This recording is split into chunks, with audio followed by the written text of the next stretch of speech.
delivery of justice.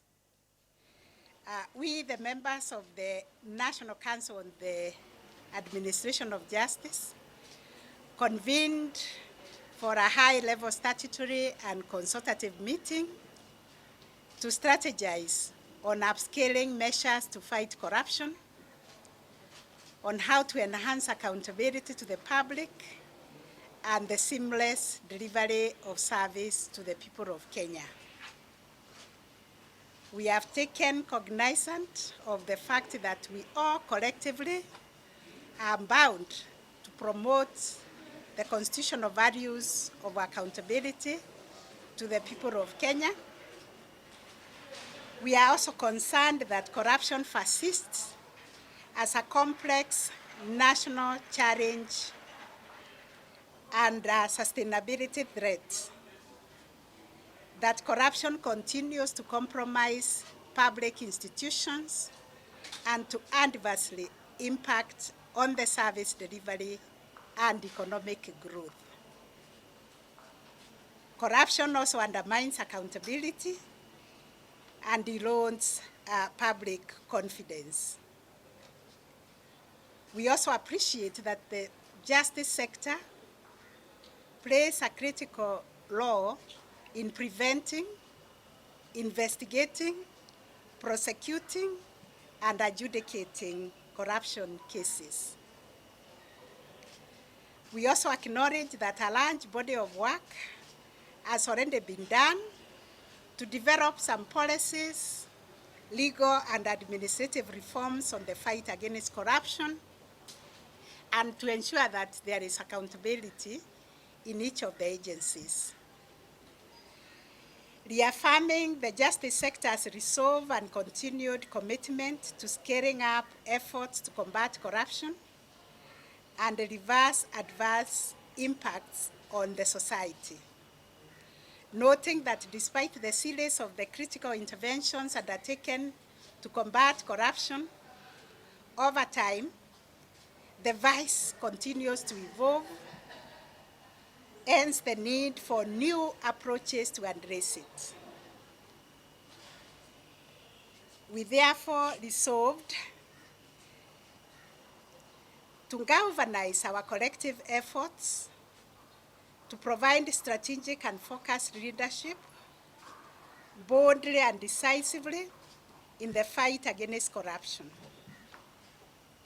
We resolved to prioritize systems and processes that will examine all the justice sector agencies and help them to identify corruption risk areas and to take remedial measures to seal opportunities for corruption. We will upscale digitization and automate processes within our institutions to secure efficiency, accountability, and seamless service delivery. We will collaborate to ensure automation of instant traffic fines to address traffic offenses and to ease the backlog of cases of traffic nature, and in particular to root out abuse of process within the justice sector. We will strengthen interagency collaboration and coordination to seal information and communication gaps within ourselves and facilitate the fight against corruption that thrives when each one of us is operating individually as a silo. We will strengthen the NCAJ to efficiently and effectively coordinate the justice sector in the fight against corruption, recognizing already the work that is being done by the Committee Against Corruption. Enhance the quality of expeditious and procedural arrests, investigation, prosecution, and trial of corruption-related crimes. We will adopt efficient case management systems and prioritize hearing and determination of corruption and economic crimes cases, especially the cases in the Special Anti-Corruption Court.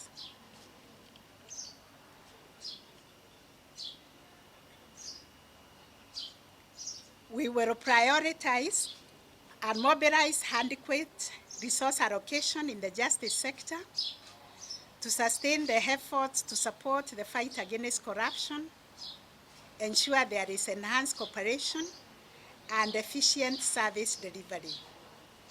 We will adopt and implement efficient case management systems across all the agencies. We will augment public engagement, which is very crucial, through the court users committees, which are nationwide, to have a nationwide dialogue on how to address emerging challenges, how to continue rebuilding public trust on the institutions of justice, and how to fast-track conclusion of anti-corruption cases, including at the grassroots level. We will also develop a framework and a roadmap, which we have started working on, to guide on the short, medium, and long-term strategies by all actors to address corruption and to enhance accountability and seamless delivery of services, which we hope will culminate into a national anti-corruption conversation and framework. This is the communique by the NCJ. No one agency can succeed in the fight against corruption. You need investigations, which are properly done. You need prosecution, which is properly done. And then also the court comes in to ensure that there is fair hearing, which is expeditious. That is why we are emphasizing on interagency collaboration, cooperation, and coordination. And also, we need the public to come out and report. We need the public to come and give evidence when they are required.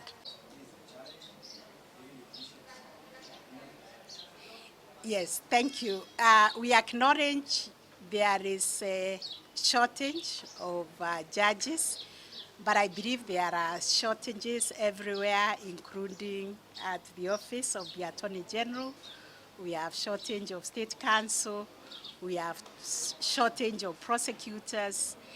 But we can work with what we have at the time, for the time being, but work towards increasing the capacity. The judiciary, you know, the establishment for judges is 200. We only have 78, but we are recruiting. We are in the process of recruiting another 36 judges. So eventually, we will increase the capacity.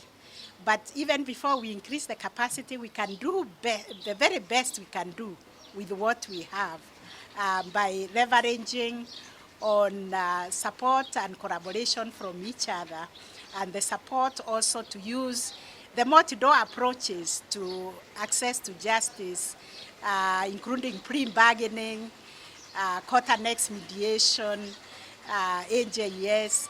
We are trying to see how people can resolve their own disputes, and actually how people can live also narrow and straight without getting into conflict with the law and clogging the justice system. Thank you.